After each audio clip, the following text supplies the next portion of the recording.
Anytime that you switch platforms, it's going to be a huge struggle, but I think, especially for us, this time was very difficult.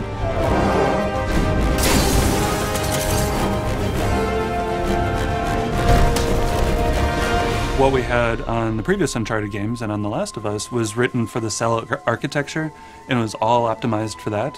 But the PlayStation 4 just does things differently. The whole studio, like tools, everything, it's a massive challenge to push content that now needs to fill like 8 gigs versus the 256 or 512 megs that were on the PS3. You have all this memory, you have all this new processing power, so I knew that there would be a step up.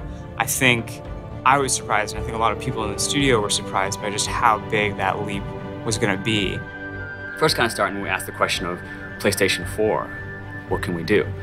And for me, there were always new things that there were still left to put in the game, like how do you put a vehicle in Uncharted and still make it Uncharted? Oh, this was really a great idea, Nate. Do you want to drive? No, you're doing just fine. It's been a challenge because we really wanted to feel like the interaction is causing things to happen. So whenever it's driving over dusty terrain, there's a lot of dust kick up. And then say you go into a muddy section, the effects are going to communicate that too. If the tires spin out, then they're going to kick up a lot of mud and the vehicle's going to get muddy. And we just want to have that connection between this vehicle that you're controlling and the environment that you're in.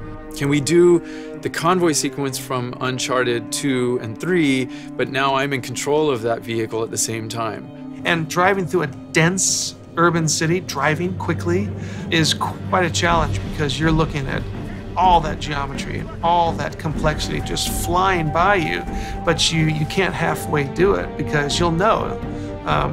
So we have to spend so much time thinking about the people that are populating the scene, the signs in the scene, the vegetation in the scene, and even though that stuff's flying by, it's got to be convincing.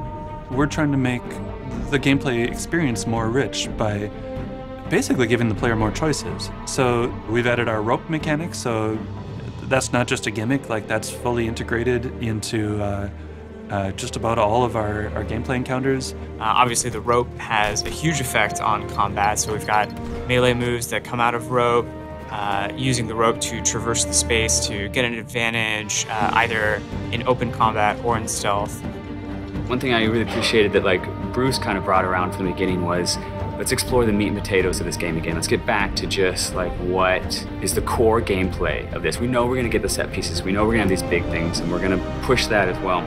But get back into our gut of like, what is Uncharted? What is the traversal gunplay? What we wanted to do with the combat is really push the things that are unique to Drake, the things that are unique to him as a character. And one of the main things that Drake can do is just he has this amazing ability to traverse through the environment. The climbing system in Uncharted 4 has been completely overhauled. We've come up with a system that gives just an unprecedented amount of fine control over Drake as he climbs. You have full analog control over both of his hands to put his hand exactly on the rock, on the handhold where you want it to be, and fluidly go from one climb to another. We're also able to integrate Drake into the environment a lot more. When he's climbing on the outside of a vehicle, he's moving with that vehicle, with his weight on that vehicle on top of the animation. So it's something that the PlayStation 4 gives us, that we have so much more memory.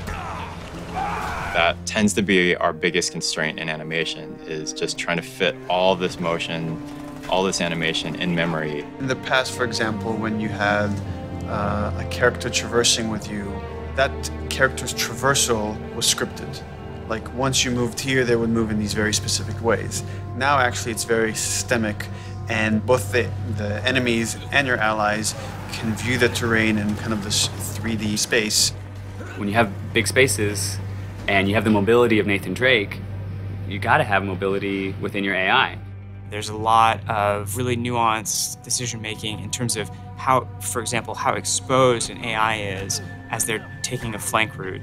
They now have this like really complex knowledge of the exposure to the player's vision as they're taking a flank route, and they will kind of dynamically decide, okay, this is actually a better route because there's more cover along this route. We didn't want a game where you just sit behind one piece of cover and just, sitting there and the stop and pop, you're sitting there and shooting. We really wanted you to move through the environment, to outsmart them, to flank them, for them to be able to chase you around and just have that constant motion. The enemies are smarter. We've taken a lot of the stealth elements from The Last of Us and brought those in, so the player has more choices in combat. You can actually avoid an enemy, lose their line of sight, and just sneak past them and not even have to encounter them. Like, it used to be that you're either in stealth or you're in combat. And now there's these kind of varying levels of stealth. They go into investigate when they think they've seen you, but they're not 100% sure. Then they'll go into combat once they find you. And once they lose you after combat, they'll go into search, where they'll kind of canvass the area looking for you. A lot of that scripting is still up to the designers, but we've given them so much better tools in order to achieve that. We always had contextual moves where you could slam guys into a wall and beat them up.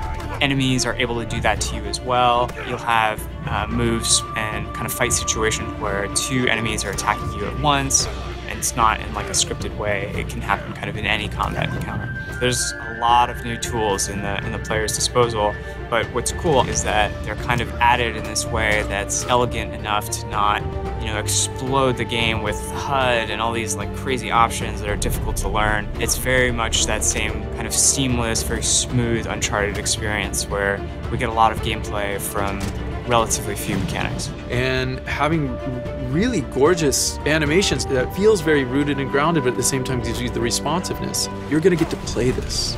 We're showing off in a way of just like, look how gorgeous this can be. Look at what we can do. Look at the colors, look at the scenes, look at the environments that you're gonna get to explore, and you're gonna get to have that on the stick.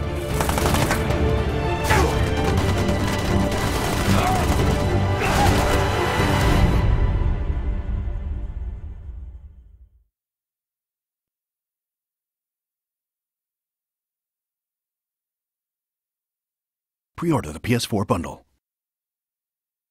PlayStation